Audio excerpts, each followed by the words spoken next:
नमस्कार दोस्तों, हर्षित द्विवेदी एजुकेशन में आपका स्वागत है। मेरा नाम है विनीत सागर। डेली वन लाइनर्स 23 अप्रैल 2022। आज के इंपॉर्टेंट वन लाइनर्स कौन कौन सा है चेक करते हैं। सबसे पहले principal scientific adviser, government of India doctor AK Sood साहब को प्रिंसिपल साइंटिफिक एडवाइजर करके अपॉइंट किया है। इनसे पहले प्रोफेसर के विजयराघवन साहब थे principal scientific adviser. Doctor AK Sood एक फिजिसिस्ट है and already science technology and innovation advisory council का मेंबर भी है, जिसे PM स्टियाक बोलते हैं, मतलब प्रधानमंत्री science technology and innovation advisory council. Doctor AK Sood already Indian institute of science Bengaluru का डिस्टिंग्विश्ड प्रोफेसर है फिजिक्स में। वैसे प्रिंसिपल साइंटिफिक एडवाइजर ऑफिस का काम क्या है? ये गवर्नमेंट ऑफ इंडिया का सेवरल मिनिस्ट्रीज के साथ कोऑर्डिनेट करते हैं एंड गवर्नमेंट को एडवाइस करते हैं science and technology related policies and interventions में, जो स्ट्रैटेजिक सोशियो इकोनॉमिक इंपॉर्टेंस का है। और अलग अलग इंस्टीट्यूशंस को, अकेडेमिया को, इंडस्ट्री को भी ये साइंस एंड टेक्नोलॉजी से रिलेटेड एडवाइसेस देते हैं। नाउ इस बॉडी का 9 मेजर मिशन है। दिस इज वेरी इंपॉर्टेंट, ध्यान दीजिएगा। इस तरीके का क्वेश्चन आपसे स्टेटमेंट टाइप क्वेश्चन में पूछ सकता है। तो PM स्टिया का इंपॉर्टेंट मिशन कौन कौन सा है? Natural language translation, quantum frontier, artificial intelligence, national biodiversity mission, electric vehicles, bioscience for human health, waste to wealth, deep ocean exploration, accelerating growth of new India's innovations, etcetera etcetera. Vijayaraghavan साहब से पहले nuclear scientist R Chidambaram साहब थे principal scientific adviser to the government of India. R Chidambaram साहब से पहले हमारा former president missile man of India doctor APJ Abdul Kalam साहब थे प्रिंसिपल साइंटिफिक एडवाइजर। अगला है Mumbai first completely digital bus. Maharashtra environment minister Aditya Thackeray Mumbai का पहला कंप्लीटली डिजिटल बस इनॉग्रेट किया है। यह बस गेटवे ऑफ इंडिया से चर्च गेट तक सर्विसेज प्रोवाइड करेंगे by the Brihan Mumbai electric supply and transport, जिसे बेस्ट बोलते हैं। तो बेसिकली ये जो बस है Brihan Mumbai electric supply and transport के अंडर सर्विसेज प्रोवाइड करेंगे।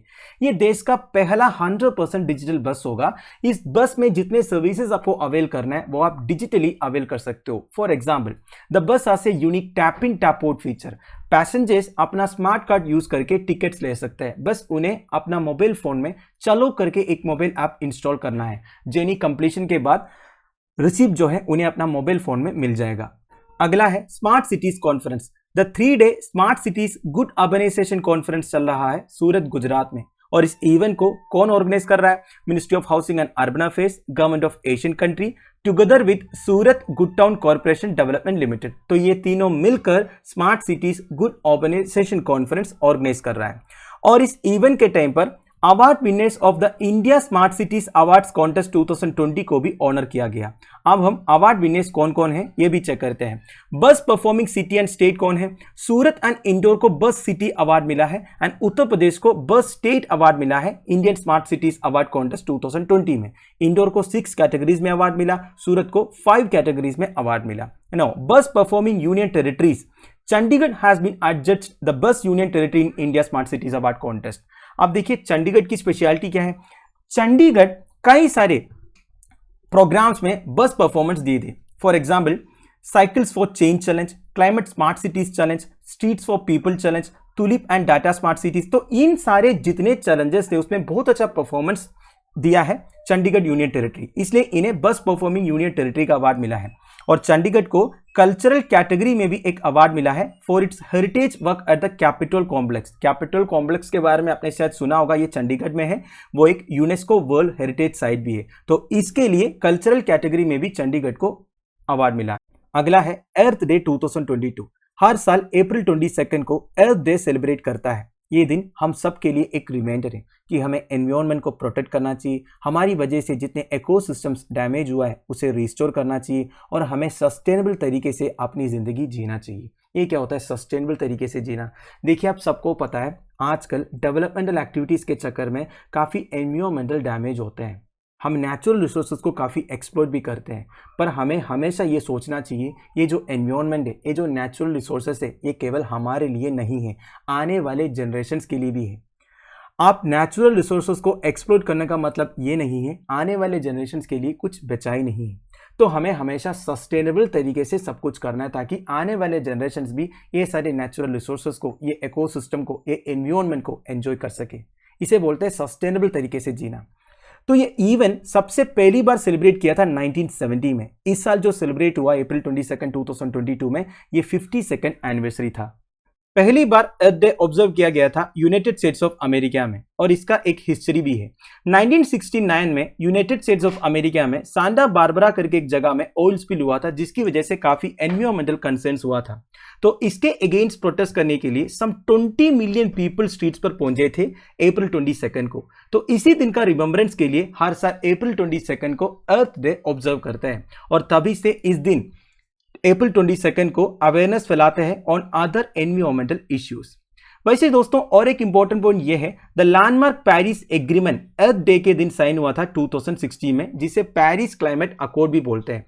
Paris climate accord nearly 200 countries ratify किया है, और इसका ऑब्जेक्टिव क्या है? To reduce global green house gas emissions. Basically हमारा जो एवरेज टेम्परेचर राइज हो रहा है ना दोस्तों, उसे 2 डिग्री सेल्सियस के अंदर कंटेन करना है, प्रिफरेबली 1.5 डिग्री सेल्सियस तक। ये पेरिस क्लाइमेट अकॉर्ड का मेजर ऑब्जेक्टिव है। इसके बारे में कई वीडियोस में हमने डिस्कस किया है, आप हर्षित द्विवेदी नाम के साथ सर्च कर सकते हो। वैसे 2009 में यूनाइटेड नेशंस ऑर्गेनाइजेशन अप्रैल 22 को इंटरनेशनल मदर अर्थ डे करके डेसिग्नेट किया था। और इस साल का थीम क्या है? Invest in our planet. देखिए थीम बहुत इंपॉर्टेंट है, सारे जो इंटरनेशनल डेज का थीम है आप नोट करके रख दीजिएगा। तो अर्थ डे का इस साल का थीम है इन्वेस्ट इन अवर प्लैनेट। अगला है Shivamogga airport renamed. Karnataka state में एक नया एयरपोर्ट आने वाला है शिवमोगा डिस्ट्रिक्ट में। शिवमोगा का लोकेशन आप इधर देख सकते हो, सेंट्रल कर्नाटका में है। तो इस एयरपोर्ट का ऑफिशियल नेमिंग हुआ है। It will be named after former CM BS Yediyurappa. तो कर्नाटका में बसवराज बोम्मई साहब से पहले बीएस येडियुरप्पा साहब थे चीफ मिनिस्टर, तो उन्हीं के नाम पर होगा Shivamogga airport. The project has been taken up under the UDAN program. देखिए उड़ान प्रोग्राम हमारा रीजनल कनेक्टिविटी स्कीम है, जितने भी रिमोट एयरपोर्ट्स है उन्हें आपस में कनेक्ट करने का और अफोर्डेबल तरीके से पैसेंजर्स को ट्रैवल करने का एक मौका देना, ये उड़ान प्रोग्राम का एक ऑब्जेक्टिव है। तो इसी प्रोग्राम के अंडर शिवमोगा एयरपोर्ट को डेवलप किया जा रहा है। Final news, Fincluvation. अब ये क्या होता है दोस्तों? ये basically India post payments bank का एक नया इनिशिएटिव है to collaborate with the financial technology startup community to co-create and innovate solutions for financial inclusion।